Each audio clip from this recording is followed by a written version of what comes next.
those of you who are here, just so you know what you can expect. So Stephen's going to lead us in an activity. Then I'm going to have another activity for us with breakout rooms. Then we're going to go over a history of the Alliance and of LGBTQ people and the disciples. I think it's good to know some of that history. And then go over different resources that the disciples or that the Alliance has available for you, and answer any questions, and then communion. So lots of good things. I'm glad that almost everybody came back this afternoon, so it's awesome. Well, Stephen, whenever you're ready, I think you can take it away. All right, welcome back, everyone. I am excited for the second half of our conversation today. As a way of jumpstarting what we're trying to do this afternoon, I wanted to walk us through a spiritual exercise. And I choose the word exercise intentionally because I believe that compassion and empathy and understanding are like muscles in that they can be trained and strengthened and stretched in order to grant us more strength and freedom of mobility in those aspects. And so one exercise that I have found to be really helpful is something called a loving kindness meditation. Now, this is something that originally comes from Buddhism and Hinduism, but I believe that it has sort of almost universal applicability.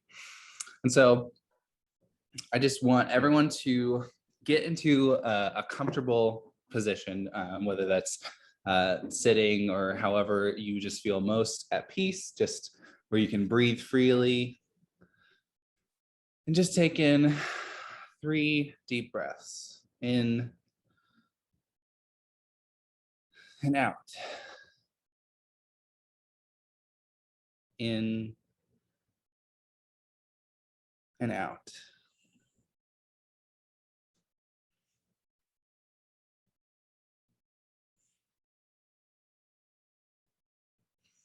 All right, so this meditation has 6 steps to it. And the first, because an essential component of compassion and kindness is compassion and kindness towards oneself, is directed at ourselves. And so what I want you to do is close your eyes and picture yourself like you were looking in a mirror. And just say on mute, may I be happy, may I be well, may I be loved.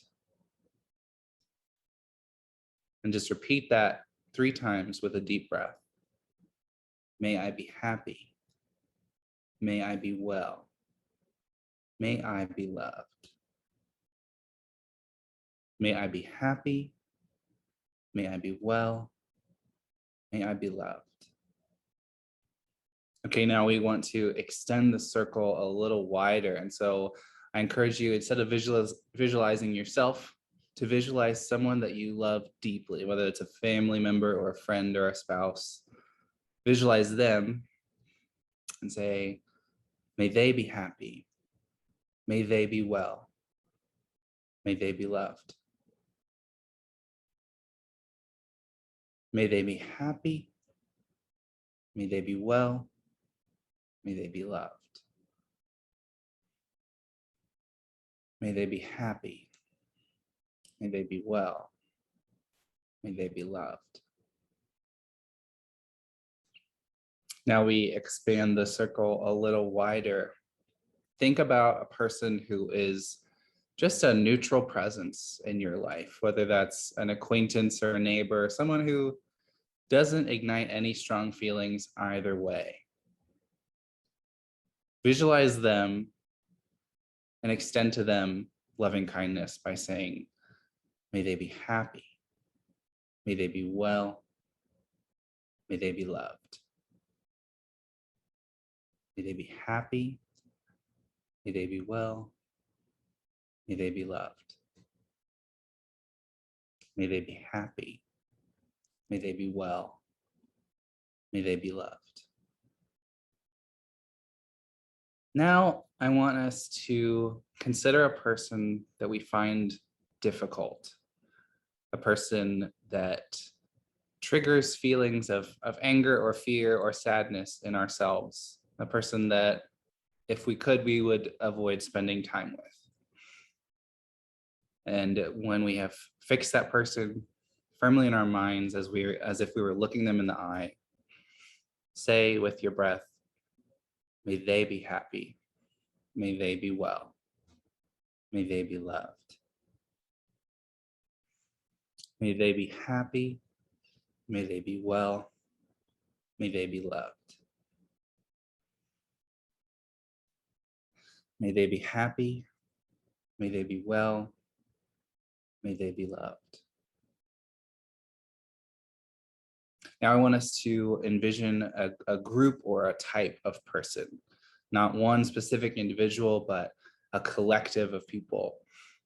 Whether, that is the LGBTQ community, or whether it's those in our midst who are having a hard time wrapping their head around what it means to be open and affirming. Just consider the group as a whole as you extend to them loving kindness with your breath. May they be happy. May they be well. May they be loved. May they be happy. May they be well. May they be loved. May they be happy. May they be well. May they be loved. And finally, consider the cosmos, the entirety of this beautiful world God has created and the inhabitants of it. Recognize that the loving kindness of God permeates every atom and molecule and quark of the universe. And say with your breath, may we be happy. May we be well. May we be loved. May we be happy. May we be well. May we be loved. May we be happy. May we be well. May we be loved. Amen. Now, Laura Jean is going to introduce the next section. All right, thank you, Stephen. That was nice. I feel utterly at peace, almost like I just got a massage. I love those breathing exercises. They're just so relaxing. So our next exercise will be more interactive. Let's see. Yes, sorry, I had to make sure I was staying on track. I got my pages flipped around. Okay, so our next activity, we're going to be reflecting a little bit on our formation as people, and specifically thinking about the different experiences or relationships or encounters we've had throughout our lives. So like from birth to now, what are those really significant moments in your life that have shaped the way that you've thought about sexuality or gender? So it could be anything, right? And I'll explain a little bit more, but we're going to have 5 minutes or so where Kara's going to try to play music. Hopefully it'll work. Kara's going to play some music for us. We're just going to have some time to think and to journal. This is when you can get out your papers and pens. So we're going to try to think of 3 to 5 formative experiences, encounters, relationships, etc., that have shaped your own beliefs regarding sexuality and gender. It's important to know in this time that it's not bad either way. Whatever that experience is, it just is what that experience is. So you don't have to feel like that if it's an experience that your grandma or something always used to say pretty negative things about queer folks, okay, that's okay. Like there's no judgment in that being something that shaped you. It doesn't mean that you think that way, etc. It just means that that was something formative for you. And so for me, for like an example for me, I could think about, I do identify as LGBTQ, I'm bisexual. And I remember when I was a little kid, I watched this movie, Philadelphia. Some of you have probably seen it. It has Tom Hanks and Denzel Washington and Antonio Banderas. Anyways, one of the characters gets AIDS and eventually dies. And I didn't understand anything about sexuality at that age. I was kind of sheltered. Even when it comes to heterosexuality, I didn't know a lot, but I identified with those characters. And there was something about those characters and their stories that made me think of myself. And I couldn't put into words why, but that was formative.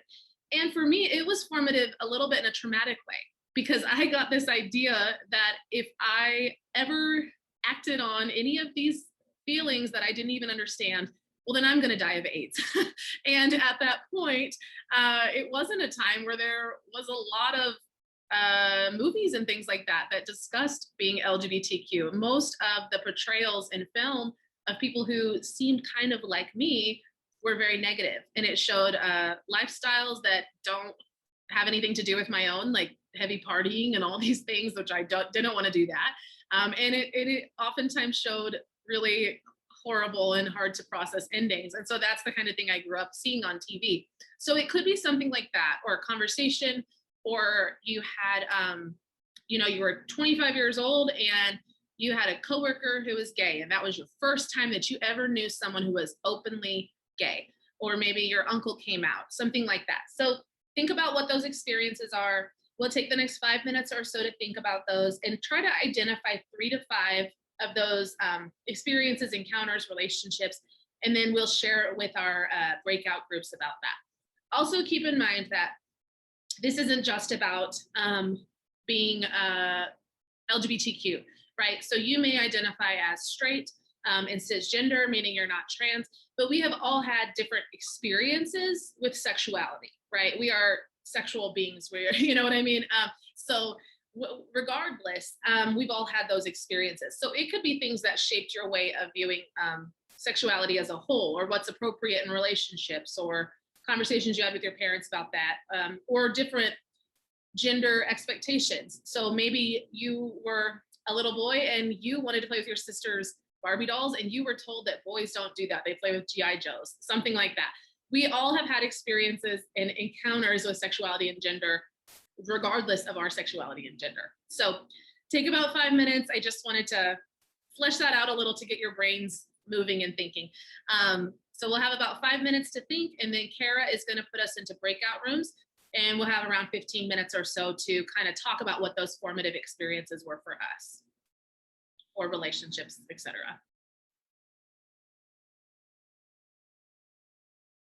So I'm glad we did that. I hope that that was helpful and a good way to process things.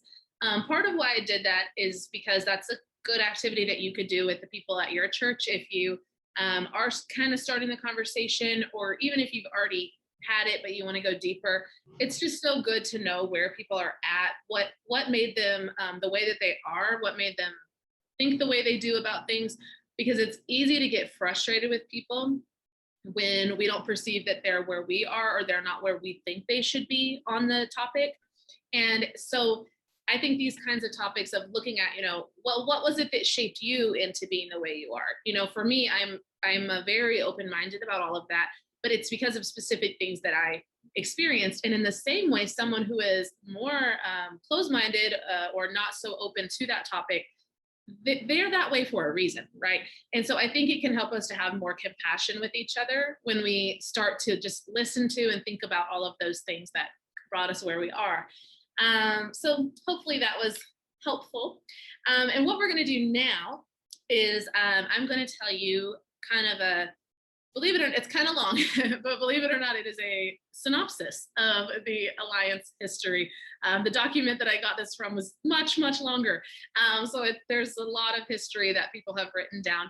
But in the same way, it's just like it's good to talk about how we got where we are. It's good to talk about how the disciples got where they are with this topic. And part of that is, a lot of the history that I'm going to cover happened before or not long after I was born. I was born in 1991. So I came into disciples in a world in a time when we weren't still obviously like not all the way there on these topics of inclusion, but we were a lot further along than like when my parents were in high school or when they were kids as disciples. And so it's a good way to get information if you've never known anything about disciples history in this area. And for those of you who may find that you get frustrated at times with the slow pace of progress, or you think, gosh, are we even doing anything? Is anything even happening? Yes, it is happening. And hopefully this will reassure you of that. It takes time, but progress is, it is coming, So I just wanted to kind of go through the main events. So starting in 1977, Kara, we can watch the video after this. We have a short video that we'll watch after this. I was going to do it the other way, but I'll go ahead with this part. So starting in 1977, there was a General Assembly in Kansas City. Obviously, people were talking about LGBTQ topics before this, but this is where the official Disciples Alliance history starts. So in 1977, there was a General Assembly in Kansas City, and a resolution was introduced at that assembly that opposed homosexuality. They said that it was a lifestyle, it was not a lifestyle for Christians, and they called for regions and congregations to deny ordination to LGBTQ individuals. So that was 1977. One of the most significant moments of the assembly was when Carol Blakely from Caldwell, Idaho, she stood up, and on the assembly floor, she read her son's coming out letter to everyone. And there's some of this history that might make me kind of weepy at points. This is one of those, but she read the letter to the whole assembly. And in the middle of her letter, she was cut off, and they ruled her as out of order because she'd gone over on her time. So they wanted her to stop reading the letter. They just were like, you can't do that. But the person, another reverend who was behind her, he was going to speak after her. He yielded his time so that she could finish reading her letter. And so she did read the entire letter. And ultimately in 1977, that resolution was defeated. So that was a little win. And then the next General Assembly was in 1979. So 2 years later, it was in St. Louis. And at that assembly, a resolution was approved that agreed that, quote, the ordination of persons who engage in homosexual practices is not in accord with God's will. So that was approved. So even though the other one was shut down 2 years before, this one was approved. And it wasn't all bad news, though, at that assembly, because behind the scenes, seeds were already being planted for what would eventually become GLAAD and what we know today as the AllianceQ. So sometimes good things come out of really hard things.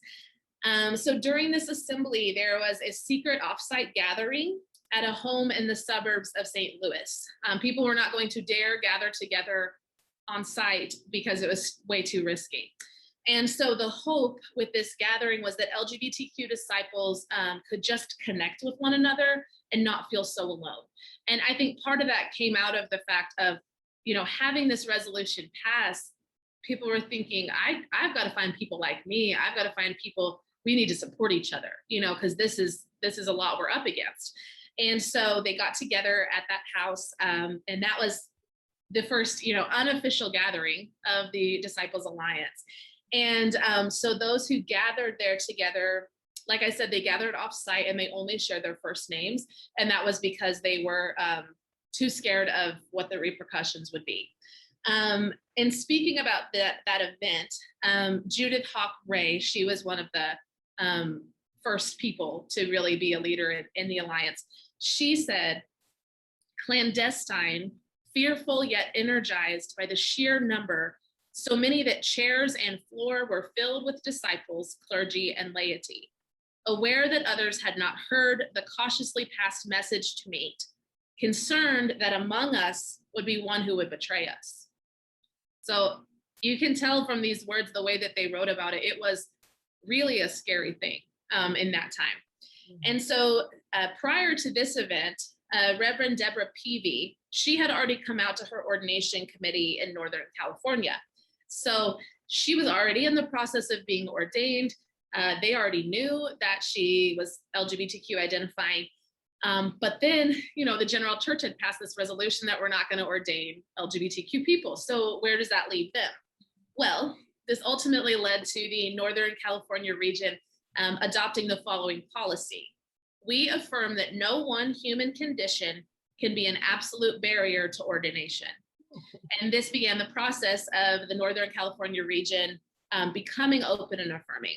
And over time, when people faced issues with becoming ordained in other regions, that really became an area where people flocked to, where oftentimes if you had trouble in other places, you would end up moving to that area just to get ordained, because it was the one place you could be really open about that. And so then 2 years later, in 1981, Christine Leslie and Deborah Peavy were both ordained in California, becoming some of the first openly queer clergy to become ordained in the Disciples of Christ. There were, of course, I'm sure, queer people who were ordained before that, but it was not something they could be open about. And so that was a really big deal. So that was in 1981. In 1985, there was a General Assembly in Des Moines, Iowa. And we're going to watch a video in a little bit, and you'll see this guy speaking. But Reverend Alan Harris, he was still a seminarian at that point. He's now a regional minister in Ohio. And before that, he was a regional minister in the Capital Region near DC. And so he's going to be on the video in a little bit. But he was still in seminary at that point, and he has spoken about his excitement upon seeing this handwritten sign on the message board at the General Assembly. They always have a big message board where people will say, hey, if you want to do XYZ, come to this place at this time. And it's a kind of like Facebook before Facebook. So they had this message board, and he was so excited when he saw this sign. And the sign only had a pink triangle.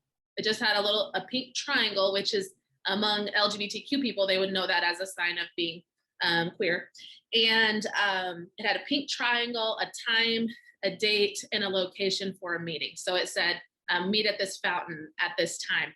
And that's all that it said. They didn't want it to be too explicit. It was really very secretive at that time. And so that happened. They had a gathering. And then this part's the part that I said was probably going to make me cry, because it's just so sweet and touching. So at that same General Assembly in 1985, there was a peaceful march to the state capitol in Iowa. And many people joined in with that, many people who were affiliated with what would become the Alliance. They walked in the dark and they held candles to, I think it was mainly in support of people who had HIV/AIDS, because that was so, becoming such a big thing at that point in 1985. And so one man named Carl Cobb, he was too ill with AIDS to join in the walk. But as the group turned the corner, they went around the corner and they saw him standing there on the sidewalk with his candle lit, because he wanted to join in, even though he was so ill. And excuse me just a minute. That was Carl Cobb. Yes. From the Northwest Regional Christian Church. And many of us knew him personally, and I just couldn't let that go by without naming him. Yeah, thank you. I appreciate that, Marvin. So yeah, Carl was standing there on the corner, and about this event, he said, I was too weak to walk with them, but I wanted to see these, my beautiful gay and lesbian brothers and sisters. So I stood on a street corner with my lighted candle and watched them pass by.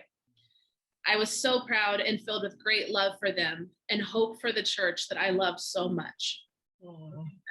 That just gets me, it really gets me emotional. Just to imagine seeing him standing there on that corner because he wanted to participate. So it was at this assembly that the idea of creating the Alliance's newsletter, which is called Crossbeams, that was where that idea came about in 1985. And then the first issue of the newsletter was released 2 years later in 1987. And we continue publishing that newsletter every month now. So the Alliance puts that out. It's virtual through email. But yeah, we might do a paper copy too, I'm not sure. But then in 1986, so the next year, Finlay Street Christian Church in Seattle became the first congregation, the Disciples of Christ, to become officially open and affirming. And then in 1987, prior to the General Assembly in Louisville, Kentucky, GLAD held an invitation-only pre-assembly event at which the GLAD Alliance, Inc. became an official organization. So again, it was invitation only. They weren't going to just let anybody and everybody come because it was still just too dangerous in a lot of ways. So that's a very exciting thing. And meanwhile, on the floor of the assembly at the 1987 General Assembly, a resolution was defeated that maintained that homosexuality was an unacceptable lifestyle for Christians. So it was presented, but they defeated that. And at this assembly, the official formation of the GLAAD Alliance was announced, and supporters wore pink triangles. And that was a really bold and scary statement or scary thing to do at the time. And so a lot of people who were standing on the floor as they announced that they formed this organization, they were wearing those pink triangles that we mentioned earlier. And so that was 1987. By the 1989 assembly in Indianapolis, GLAAD had become even more visible. They had a booth and a dinner and a banner and more. And so at this assembly in 1989, a resolution was approved that called the church and its members to treat persons with AIDS as God's children and to act as instruments of God's compassionate love and tender care where the seeds of fear, prejudice, and alienation have been sown. So they officially decided we are going to, advocate for treating people with HIV/AIDS as people and as God's children, which I think is pretty cool given the year 1989. There was so much fear around all of that at that time. So then the 1991 General Assembly in Tulsa, Oklahoma, a few months, it was my first General Assembly. I think I was about 6 months old. And so by then, the 1991 General Assembly in Tulsa, Oklahoma, that is remembered by most people as the assembly at which Michael Kinnaman was not elected as general minister and president. So he'd been nominated. It's normally just get confirmed basically. And it was very contentious and he did not get affirmed or confirmed into that position. And he was rejected because primarily because of his support of LGBTQ individuals. And he joined us for iCamp last weekend. And he actually shared that he had even received death threats during that time because of his support.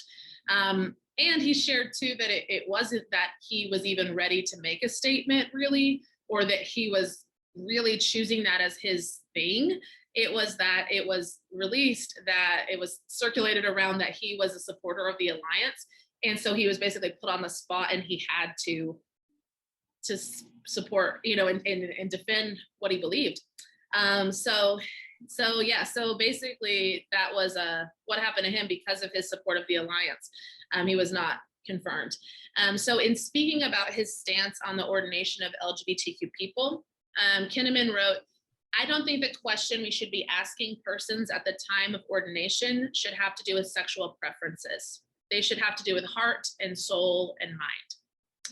And though this was a tough moment for LGBTQ disciples, membership in GLAAD increased over 200% in the days that followed that. So we got a ton of new members and there was more momentum. I think that people were really able to see why it was so important in that moment. So 2 years later, at the 1993 Assembly in St. Louis, a resolution was approved which advocated for the government on all levels to enact laws protecting the civil rights of LGBTQ people.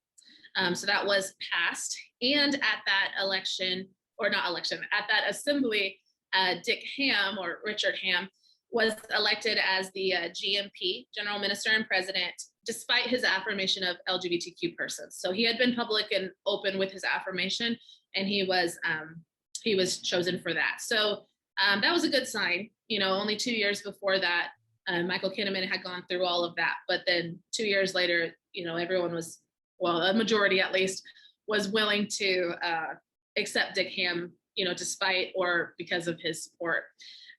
So then, let's see, at the 1997 Assembly, so 2 years later in Denver, homosexuality was named as a topic of discernment for the whole church. And I don't have a ton of history in those years after that, but we just continued making slow and steady progress in the years to follow in different ways. More and more LGBTQ people were being ordained, more and more churches became open and affirming and joined the Alliance in that work. And so it's just continued on with time. In 2013, at the General Assembly in Orlando, Florida, a resolution was passed stating that the church welcomes all. So for the first time, this welcome included sexual orientation as an identity that should not be denied, the radical welcome of Christ in Christ's church. And in 2017, GLAD officially changed its name to the Disciples LGBTQ+ Alliance. GLAD had stood for gay, lesbian, and affirming disciples. And the name was changed in order to symbolize our broadening understanding as a society surrounding who is under that LGBTQ umbrella. So it's not just lesbians and gays, it's also bisexual people and trans people and non-binary people. And, you know, there are so many labels, so many ways that we've come to identify ourselves in ways that feel meaningful for us. So we changed the name in order to symbolize that it covers everyone. Everyone is a part of us. Everyone is welcome here, regardless of the specifics of their orientation. So that's when we became the Disciples Alliance Q, or Disciples LGBTQ Alliance. Yes, I still have trouble remembering it because my whole time growing up, it was GLAD. So it's still an adjustment, even for me being on the council. And then in 2019, which some of you may have been at this, we were at the General Assembly in Des Moines, and a resolution was passed that invited the whole church to educate itself about transgender and gender diverse persons. So while we've made a lot of progress in accepting lesbians and gays, there are certain groups that fall under that trans umbrella, or that umbrella of LGBTQ umbrella, that still have not gotten a lot of airtime or recognition in Disciples. So that was a way of saying, hey, there's a whole group of people, there's all these people who identify as some form of trans, and we need to make sure that they're welcome as well. It's not just the gay men or whoever else. And so while reflecting on this event, our general minister and president, Reverend Horda Owens, she said, "We cannot mandate adherence to either resolution, but with the leadership of many regions, clergy, and congregations, as well as ministries such as the Disciples AllianceQ, we can offer the space for discernment and education as we all seek to follow the command of Christ to love each one whom God has created." So she's pointing out a very Disciples thing about us, that we do not mandate on a large scale at this point, at least, that people have to do X, Y, and Z, but we encourage conversation, and that's really the Disciples way, which is awesome and frustrating all at the same time. It's great that I don't have to do those things, but I wish everybody had to do these things, whatever I like, right? So that's just an overview of the history, and I have a document that I can send you all later if you're interested in it. It breaks it all down, like even more details and more quotes and stuff. But do we have any questions over the history that I've gone over at this point? Or comments, anything else anyone would like to mention before we move on past the history? Did you learn anything? Anybody? All right. Okay, well. I'll speak. Wait, Lord Jean. Yeah. In 1990, the former Northwest region had a resolution from Finley Street about the region becoming open and affirming, and it was referred to study, and I chaired that study committee. We affectionately called the 90-06 committee, and we made a report in 1992. I have a question, Ron. Someone had asked this during the lunch break, Yes. actually, about the region, whether or not our region currently was open and affirming.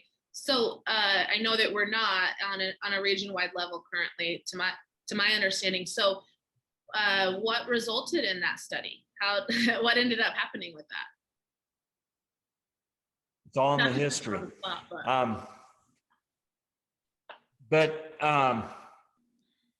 So that was the Northwest region, and we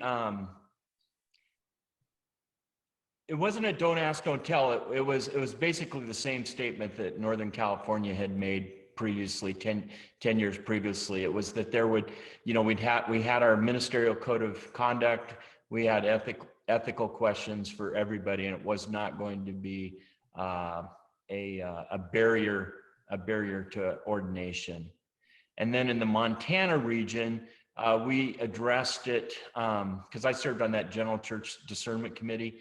So we did not go through the discernment called Listening to the Spirit, but we did introduce the materials and had conversations around that. And Montana during, well, Ruth can tell you, but in my 18 years there, Montana never made sexual orientation or gender identity an issue with ordination.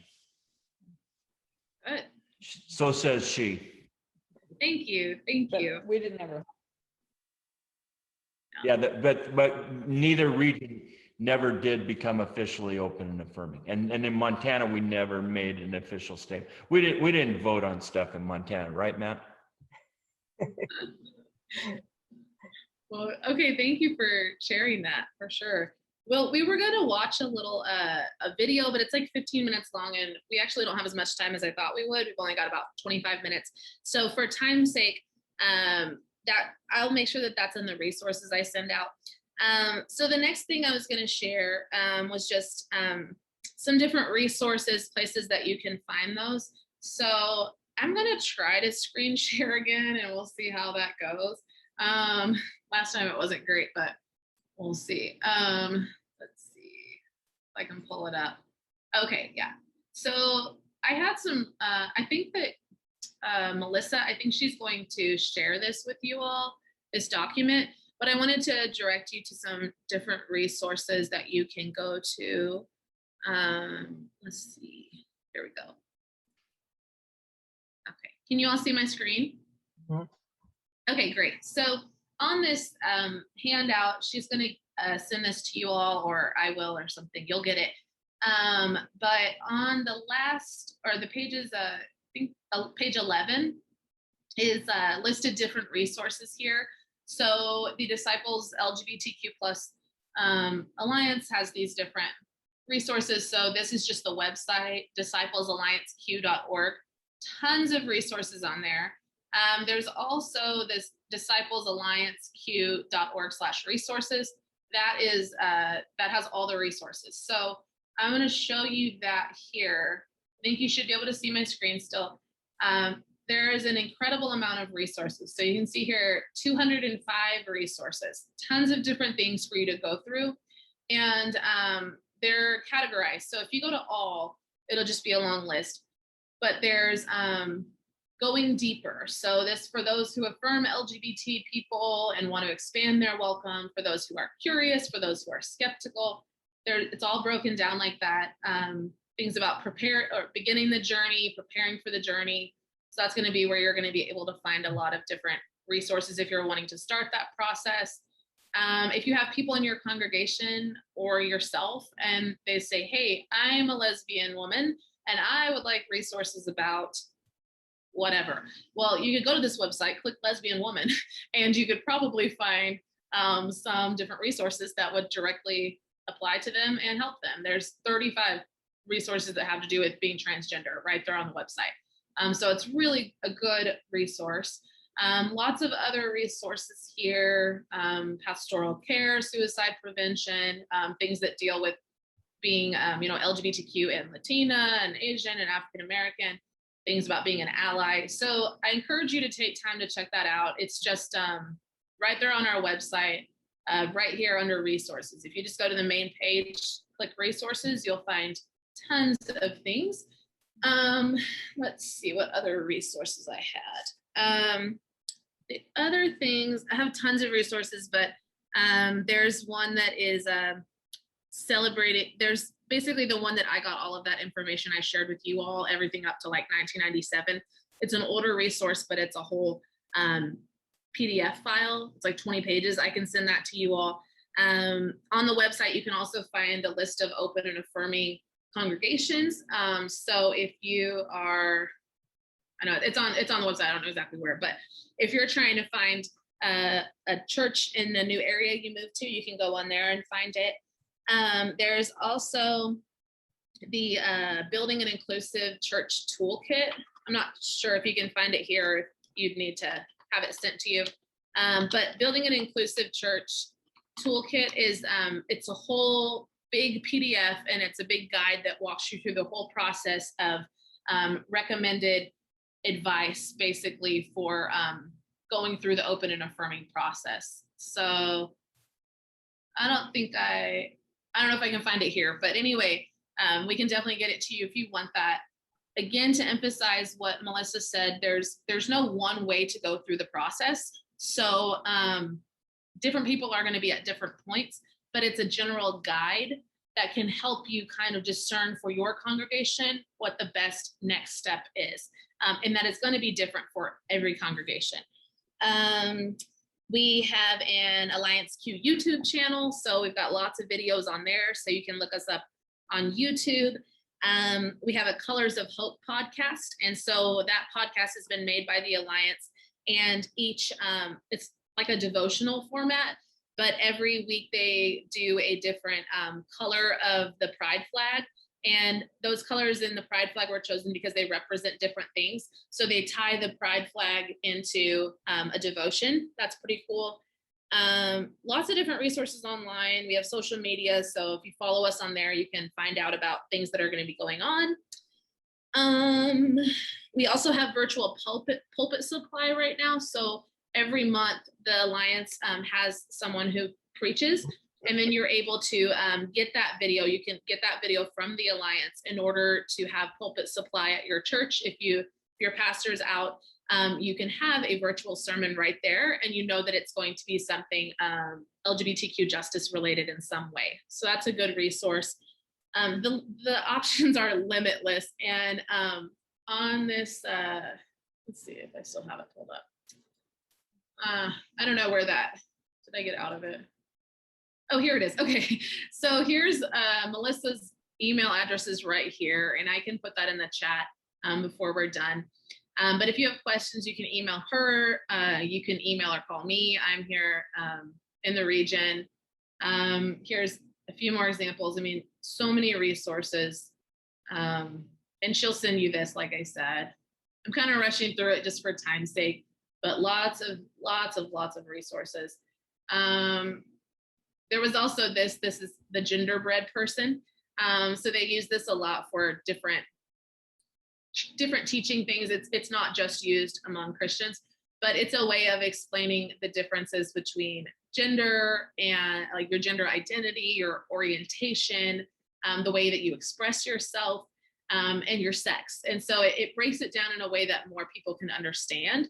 So that's a good resource to go back to if you're having like a training with people at your church.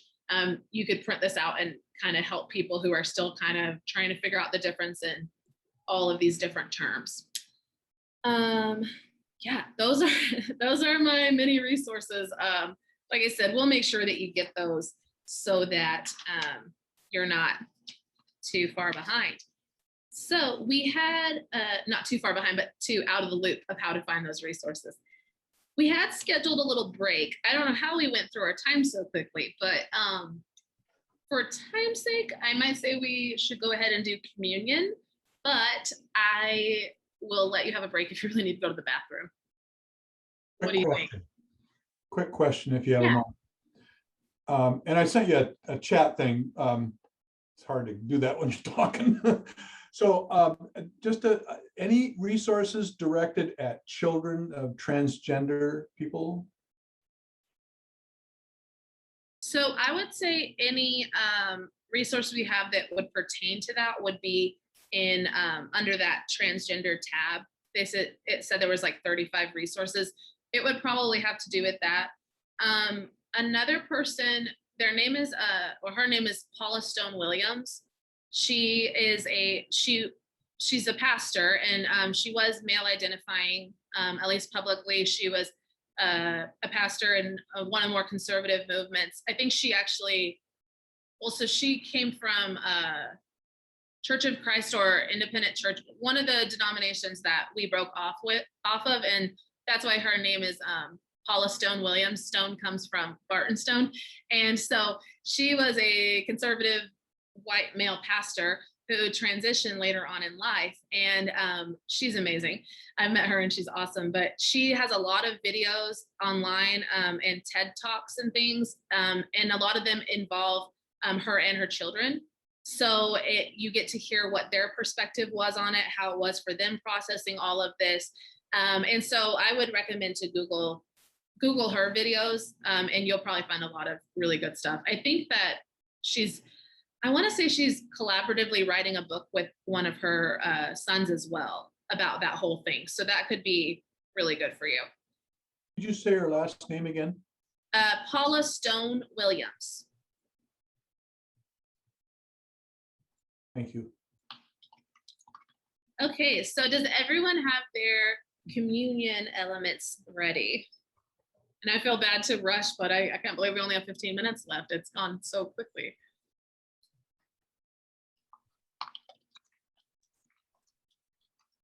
Okay, so communion, here we are. So each year, the Alliance Council gathers for a planning retreat. We travel from all over the country to one single place where we can be together. And last year, as a result of COVID, we gathered online instead. But prior to the retreat, we received this care package from Melissa, who you met earlier. And one of the things in that package was this bottle of sprinkles. So seems kind of random. And at first I thought, okay, that's different. I don't know what I'm supposed to do with that. But as I thought about it, it started to make more sense. So at the time, we were using a lot of language in our promotional efforts that mentioned being all together. And so it's true that these sprinkles are indeed all together. There are many different colors, but they are all together here in this little bottle. There's nothing separating them. There is no space between one sprinkle and another. They are all in here together.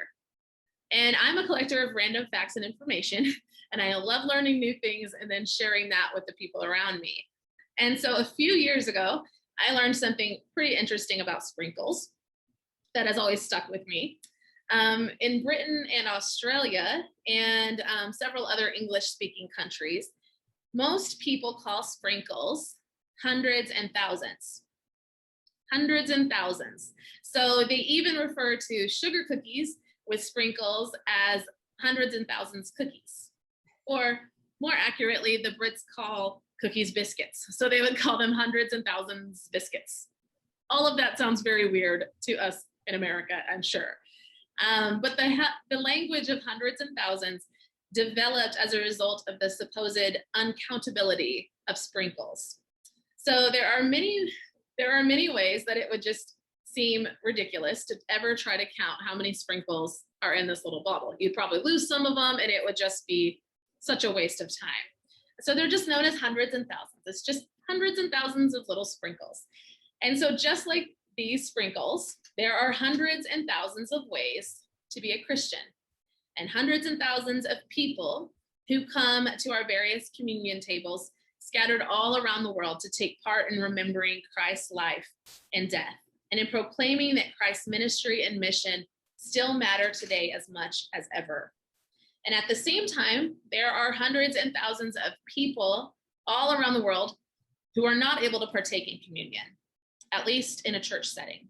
There are hundreds and thousands of people who have been turned away from the table because of who they are or because of how they love. And so often, these people dare not even ask if they're welcome at the table because they fear that they already know the answer to that question. As disciples, we frequently proclaim that all are welcome at the table. All are welcome.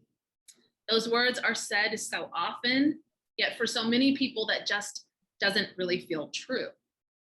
The thing is, welcoming all to the table requires a more expansive welcome than can be shared as just a general statement spoken over the table once a week, every Sunday morning.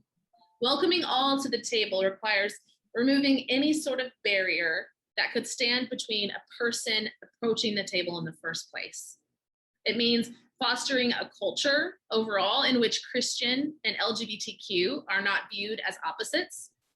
It means doing everything we can to get the message out into our communities that our church is different, that not all Christians believe that LGBTQ people are less than or sinful, that not all Christians believe that LGBTQ people need to change in order to belong. It starts with getting that message out there. And our belief that all are welcome at the table is an important part of who we are as disciples. But we have to actively work to clear the way for those who might be different in some way to come to the table. Because to come to the table in the first place, they have to get through the front doors of our church, and they have to get into the sanctuary. And for many LGBTQ people, past traumatic experiences and a fear of being rejected can prevent them from ever walking through those doors in the first place. We all know that the loudest voice in the Christian movement currently is the voice that tells queer people that they are not welcome, that they are not beloved in the eyes of God, that they have to change themselves to be one of us. And if we are not outspoken in our belief that LGBTQ people are children of God too, and that they are welcome and beloved just as they are, we let that alternative narrative remain dominant. We let that be the one narrative people hear about Christians. So as disciples, we are a part of a movement for wholeness in a fragmented world, a movement for a belonging in a world of isolation and separation, a movement of hundreds and thousands to be joined together as one, a movement where all of our different colors and shapes and beliefs and relationships and identities are not ignored and not just tolerated, but actually celebrated. That is what we are a movement for. And we come to this table now, whatever table you are at, maybe your kitchen table, your desk, or no table at all, only metaphorical, and in whatever town you might be in, all together. Just like the hundreds and thousands of sprinkles in this bottle, we join together as one. We have nothing separating us, and we remember Christ, the Christ who showed us how to love one another no matter what. And so now, with whatever communion elements you might have, just a little single serving, we remember Christ in the same way that he taught us on the night when he gathered with his disciples, his best friends, all of whom were different and who came from many different walks of life and careers and towns and more. But he gathered with them, his most beloved friends. And he took a loaf of bread, and when he had given thanks, he broke it. And he said, "This is my body. It is for you. Do this in remembrance of me." And in the same way, after supper, he took the cup and he said, "This is the cup of the new covenant. As often as you drink of it, do this also in remembrance of me." For Christ said that every single time that we eat from this bread or we drink from this cup, we proclaim to the whole world who he is until he comes to be with us again. All really are welcome at this table. Will you pray with me? Creator God, God who made each of us and loves us best of all, we thank you for joining us here on earth in the form of Christ Jesus. We thank you for the example given in Christ of what a life characterized by wholeness and a love of all people actually looks like.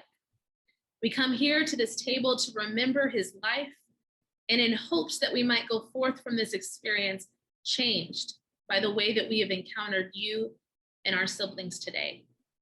Amen. Amen.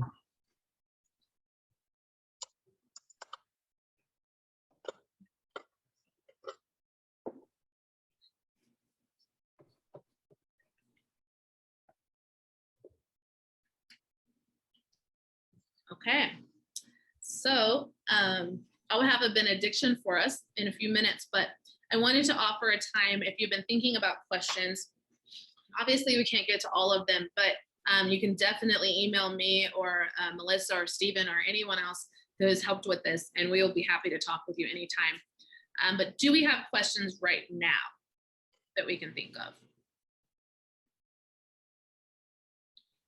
I am going to share the link to the what I was screen sharing from Melissa. It had a bunch of resources on the slides. So here's the link for that in the chat. We will also send out a bunch of links. I'm sure we'll make sure that that you all get those. from Amber, or if your pastor signs you up, then they can get it to you as well. But any questions right now? Anything you can think of? Laura Jane, it's not a question, but I did want to say for anyone who's in a congregation that has been open and that's already open and affirming, that there are some helpful tools. For example, we recently went through the process of writing a welcome statement that we share at the beginning of worship and will be on our website as we're redoing that currently. And there were helpful examples in there just to help get us started in that process. So I commend that toolkit to you beyond just getting to the statement. I really appreciated, I think it was in the video where Melissa said, becoming open affirming is just the beginning. And I think that's really a helpful way to think about it. Yeah, thank you very much. I said that in my breakout group as well, the first one, that it really is just the start, and I really came to know that from starting at a church when they were just over a year after being open and affirming. I mean, even at that point, that church had taken a unanimous vote. Everybody said yes.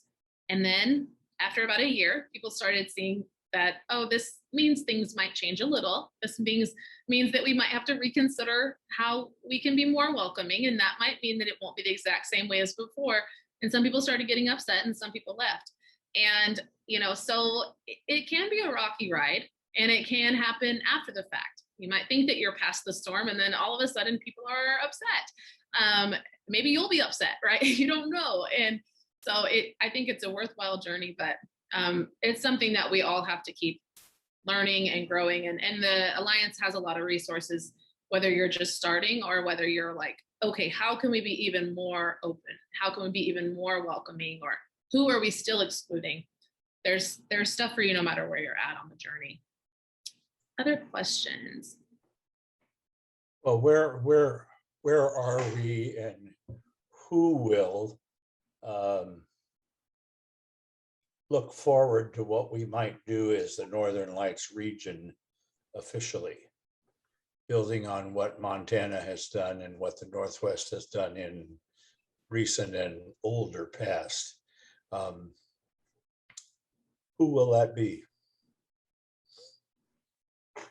Well, that is a good question. Who's going to volunteer? I'm just kidding. Well, I wasn't really wanting to put anybody on the spot right now. I was just raising the question that seems to be possibly one of our next steps. But I don't know. I'm just raising that question. Well, I'm on the regional board, and we have a meeting tomorrow evening. So let me at least raise that question, and we can put it on the agenda for a future point. I'm sure it would ultimately come to the regional assembly for a vote. And I don't know, we have some idea now of the process that we might want to go through, but I can certainly put it out there. Well, thank you for that, Jennifer. I think the study, if we decide to do that, the study and the thoughtfulness and the various places where we do that over whatever extended period of time we need to do, there's no timeline. It's a process. And so I would hope that we don't, box ourselves in and say, we've got to have something by the regional assembly. Yeah. Well, I appreciate you bringing that up, because I think that oftentimes regions end up in the same situation as churches do. There's, sometimes there's a consensus that, oh, yeah, we should do that. But there's not the urgency, or there's not people saying, I'll do that. I'll be the one who will start that committee in my church that's going to explore this. I'll be the one that'll take it to this group, and that happens on both levels. But I will say that I have shared with Sandy in the past about some of the challenges that I went through with getting ordained in a region that did still have on the books that they didn't ordain queer people. Now, they said that they didn't, we don't actually, follow that rule. It'd be too hard to change it, or it would cause too much controversy if we got rid of that. So they said we don't really enforce it, but it was still harmful. And there are ways that psychologically harmed me, and even ways that for example, the pension fund, they have a student gift membership for seminarians. And I didn't sign up for that because there were different questions on there that I didn't feel comfortable answering. And I was kind of uncomfortable with that because the regional minister had to sign that form. And so there are things like that it can affect you in a lot of different ways that you might not think at first. So it is important for regions to be explicit about where they're at too, just like churches. So other questions, anything else? And hopefully you have a lot to think about and process. And I hope you have all learned something and found this worthwhile. And I put my email in the chat. So if you want to email me anytime and ask me questions, I'm here in the region and very open to any kind of conversation like this, something I'm very passionate about. And also Melissa's email is in there, and we will be sending you even more resources probably. So there's a whole bunch on what I already put in that link there too, though. Are you going to ask us some kind of an evaluation and feedback? Yeah, so they will, you'll be sent that. Those who were registered, they'll be emailed an evaluation from Amber with the region. So, yeah. And if you're church registered and so your pastor's gonna get it, but you don't get it, and you really wanna give feedback, good or bad, tell them to send you that link and you'll be able to do it too. So, yeah, well, any other final thoughts before we go forth? Okay, well, like I said, I encourage you all to reach out if you have questions and to support the Alliance. If you're not already a member of the Alliance or already in touch with us, subscribe to our newsletter. To be an official member, you have to make a donation, but it can be as small as $1. But all of that money goes to supporting us, and we don't get any money from the denomination. So we are not like an official ministry of the denomination. We're a separate thing, and part of that is because it gives us more freedom to do what we want to do without having to always get approval from the denomination. So that means that we are completely funded by our members and their contributions. So if it's something that you would like to do, you can join the Alliance on our website. One-time donation of $1 or a monthly reoccurring donation of $500, whatever you feel called to do. It is really customizable. So, okay. Well, for our benediction, as you go from here, remember that everyone you encounter is made in the image of God. The ones who try your patience, the ones the church rejects, the ones you share a life with, they are each a glimpse of God. And so it is also with you. Go in peace. And thank you for joining us today. It's great to see you all. And like I said, I'm always here anytime you want to reach out.